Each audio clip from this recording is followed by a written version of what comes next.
하나님 말씀은 에스라 6장 16절에서 22절의 말씀입니다. 에스라 6장 16절에서 22절까지의 말씀, 우리 한 목소리로 같이 읽겠습니다. 시작. 이스라엘 자손과 제사장들과 레위 사람들과 기타 사로잡혔던 자의 자손이 즐거이 하나님의 성전 봉헌식을 행하니 하나님의 성전 봉헌식을 행할 때 수소 100마리와 순양 200마리와 어린 양 400마리를 드리고 또 이스라엘 지파의 수를 따라 순염소 12마리로 이스라엘 전체를 위하여 속죄제를 드리고 제사장을 그 분반대로 레위 사람을 그 순차대로 세워 예루살렘에서 하나님을 섬기게 하되 모세의 책에 기록된 대로 하게 하니라.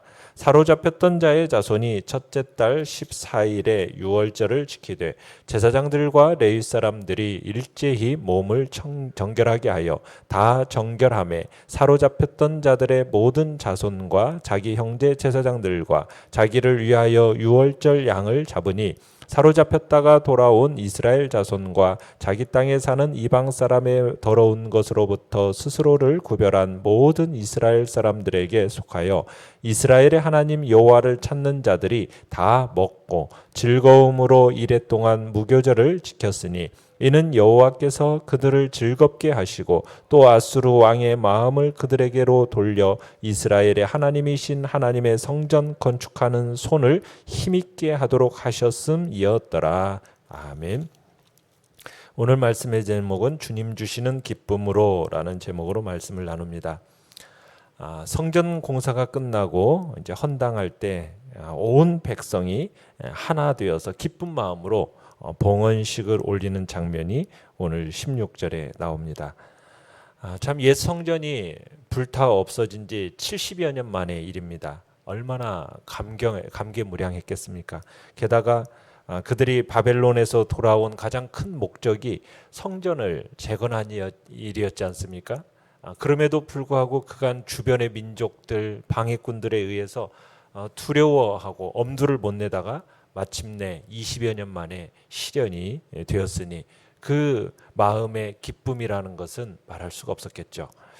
내용 관찰 문제 1번을 보시면 성전 완공 후 봉헌식을 행할 때 이스라엘 자손들의 마음가짐과 그들이 드린 제물의 규모는 어떠합니까? 자, 그들이 성전을 봉헌하면서 하나님께 드린 제물이 17절에 보시면은 몇 마리입니까? 수소가 100마리고 순양이 200마리, 어린 양이 400마리를 드렸습니다. 총 700마리의 짐승을 제물로 드린 거죠. 참 과거 솔로몬 시대에 비하면 참 그때 성전 헌당하면서 바친 예물에 비하면 턱없이 참 초라한 숫자입니다. 그러나 포로에서 돌아온 상황을 감안할 때 결코 적은 분량은 아니었죠. 반면에 기쁨과 감격이라는 것, 이것은 솔로몬 성전 헌당 예배에 뒤지지 않았을 겁니다.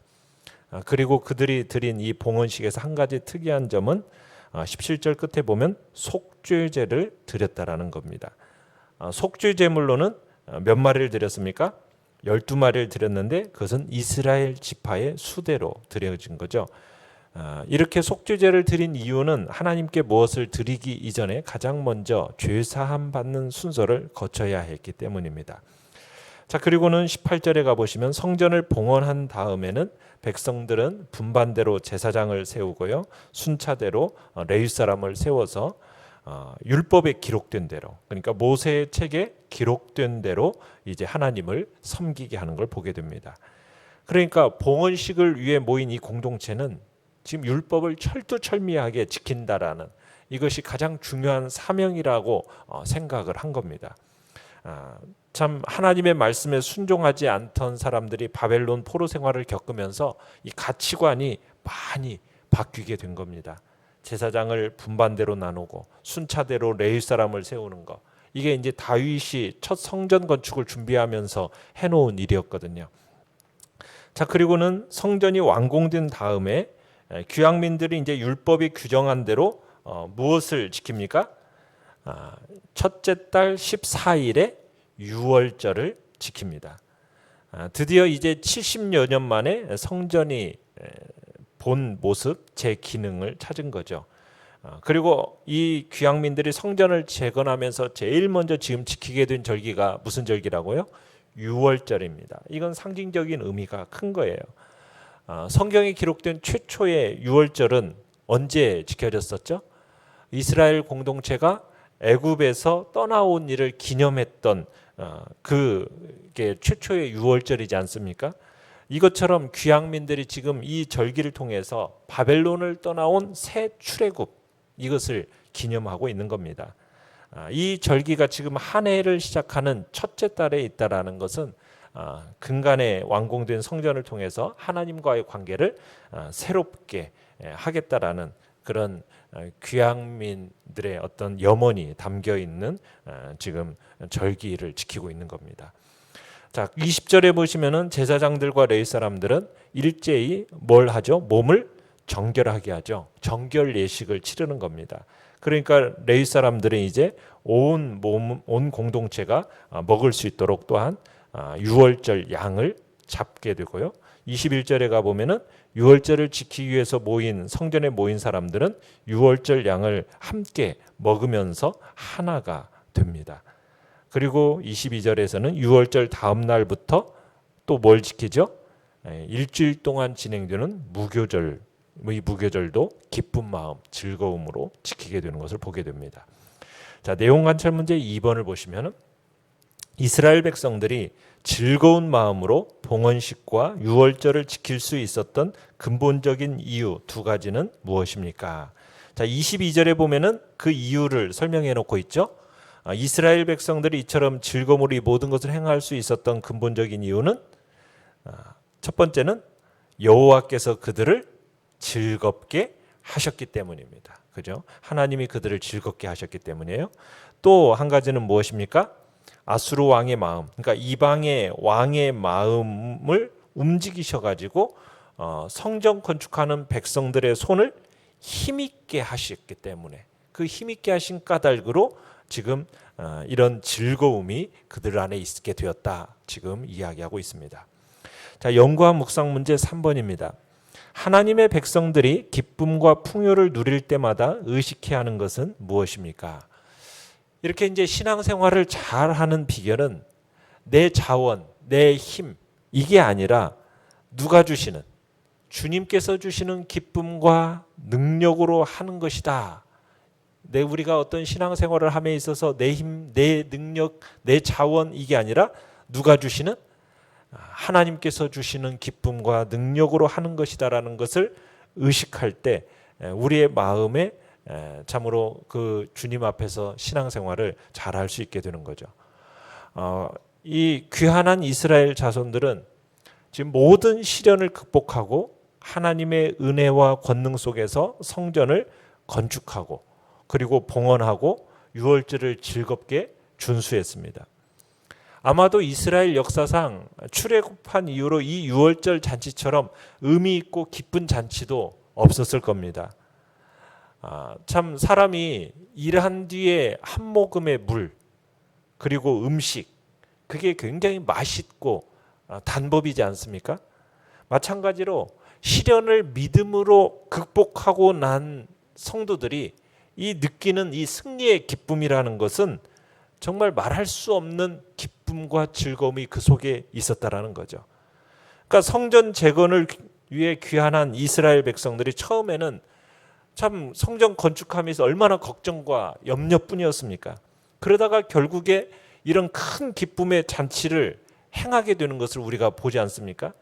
그러니까 하나님의 말씀대로 순종하는 성도가 하늘의 비밀과 하늘의 기쁨을 누린다.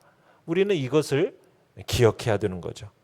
그러니까 현세에서도 우리가 하나님을 위해서 수고하고 헌신하는 성도들이 하늘에서 더욱 큰 기쁨과 즐거움과 영광을 얻게 된다라는 것을 우리가 그 원리를 잊지 말아야 할 것입니다.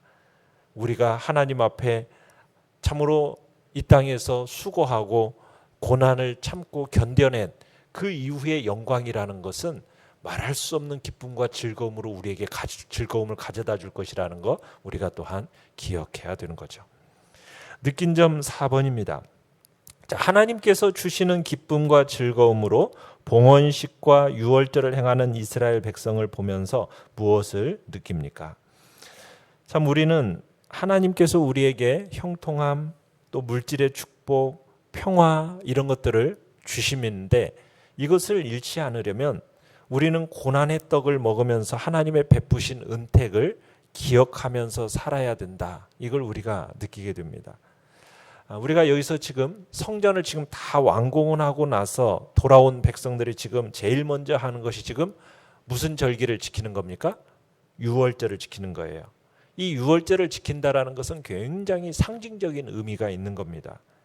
유월절이라는 것은 그 백성의 삶에 있어서 아주 중요한 분기점이 되는 절기이기 때문이에요.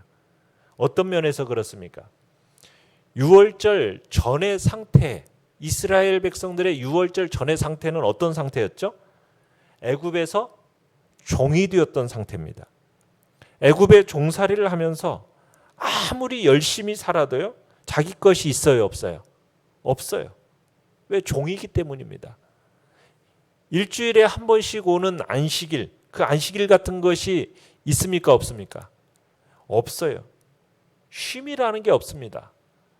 7일 내내 일만 하고 365일 내내 일만 합니다. 그렇게 살다가 하나님이 그 백성을 찾아오신 거예요. 하나님이 그 백성을 구원해 내신 겁니다. 어떻게 구원해 내셨습니까? 집에 문설주와 기둥에 뭘 발랐죠? 어린 양의 피를 바르도록 했고, 하나님께서 온 애굽을 심판하실 때 하나님의 사자를 보냈을 때 그 하나님의 사자가 어린 양의 피가 발라진 그 집은 어땠어요? 6월 넘어간 겁니다. 그래서 살게 된 거예요. 심판을 행하지 않으셨고 그 어린 양의 피가 묻은 집은 넘어감으로 말미암아 살아난 것이 유월절의 핵심입니다. 유월절 절기가 있기 전에는 이들은 노예였습니다. 종이었습니다. 자기 소유도 없고 영광도 없고 종기도 없고 쉼도 없고 뭐 안식도 없는 거예요. 그런데 유월절을 경험하면서 이 백성들은 이제 전부 애굽에서 나오게 된 거죠. 애굽으로부터 나와서 그때부터 이들은 어떤 사람이 된 겁니까? 더 이상 종이 아니죠. 하나님의 백성이 되었고 하나님의 자녀가 되었습니다. 그러면 이들이 열심히 땅을 파고 일을 하면 그 안에서 생기는 소유가 이제는 누구의 것이 되었죠? 이제는 자기의 것이 되었어요. 일주일 내내 일해도 일하는 백성이 된 겁니까? 아닙니까? 이제는 변화가 생겼어요. 7일 중에 하루는 쉴 수 있게 되었습니다. 그러니까 구약의 백성들이 지금 구약의 백성들에게 하나님이 기대하시는 바는 뭡니까? 안식일을 지키는 거였죠. 일주일에 하루를 쉬지 않고 일주일 내내 일하지 않고 하루를 쉬는 거예요.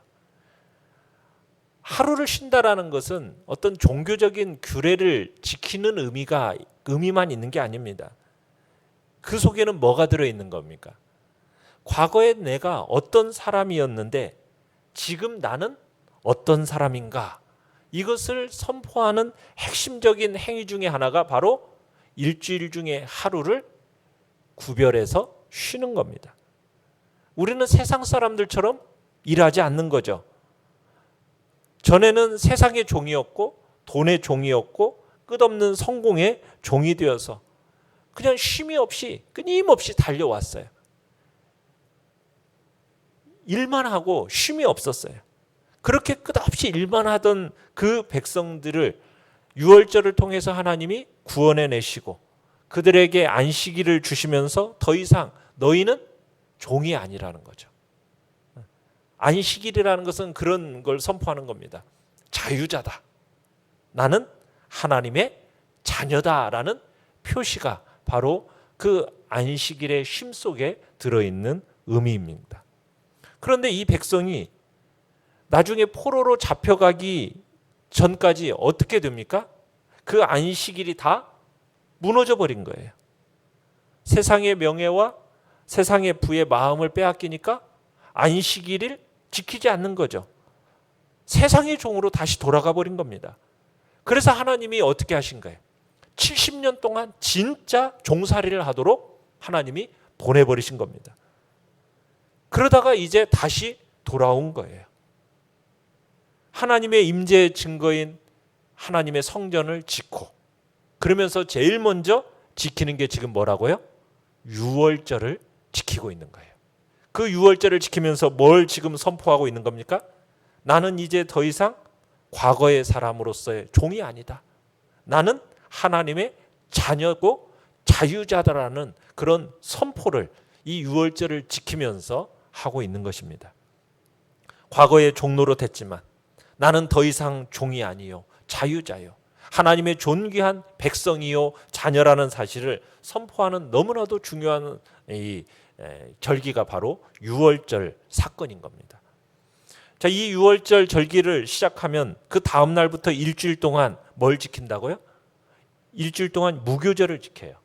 이 무교절을 지키면서 하는 행위 중에 중요한 게 어떤 행위가 있죠? 무교절에 무슨 빵을 먹습니까? 누룩을 넣지 않는 떡을 먹어요. 빵을 만들 때에는 뭘 넣어야 돼요? 누룩을 넣어야 부드러운 빵이 나오지 않습니까? 그래야 맛이 있는 거예요.